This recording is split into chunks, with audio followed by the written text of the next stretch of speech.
అయ్యయ్యయ్యయ్యో!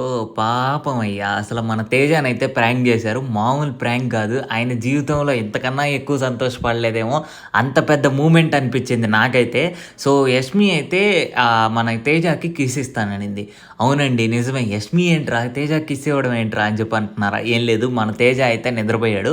So, నిద్రపోయిన తర్వాత మన చీఫ్ ఎవరైతే ఉన్నారో అవినాష్ గారు వాళ్ళైతే ఎలాగో ఖచ్చితంగా పనిష్మెంట్ అనేది ఇవ్వాలి కదా!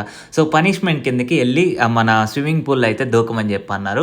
స్విమ్మింగ్ పూల్‌లో దూకమంటే ఆయనేమో లేదు లేదు నేను దూకలేను అని చెప్పన్నారు. సరే బట్టలిప్పేసి దూకితే మన యష్మి అయితే నీకు కిస్ ఇస్తది అని చెప్పనేసి ఆయన్ని కొంచెం అలా మభ్యపించారన్నమాట. అంతే మనోడు ఇంకా ట్రిక్‌లో పడిపోయాడు. ఇంకా సర్లే ఇంకేం చేద్దాం అని చెప్పనేసి పనిష్మెంట్ కదా అని చెప్పనేసి బట్టలిప్పేసి ఎళ్లి దూకేసాడు. దూకిన తర్వాత కిస్ ఇస్తానన్నారు గదా అని చెప్పనేసి అంటే కళ్ళు మూసుకోమని చెప్పి నిఖిల్ వచ్చి కిస్ పెట్టాడు. ఆ పక్కనేమో మన యష్మి అలానే వండుకొని ఆమె రియాక్షన్ ఏంటంటే ఈమె కిస్ పెట్టినట్టు ఆమె ఆనందం. వాడేమో అసలు మన తేజ అన్నేమో మామూలు విషయం కాదసల.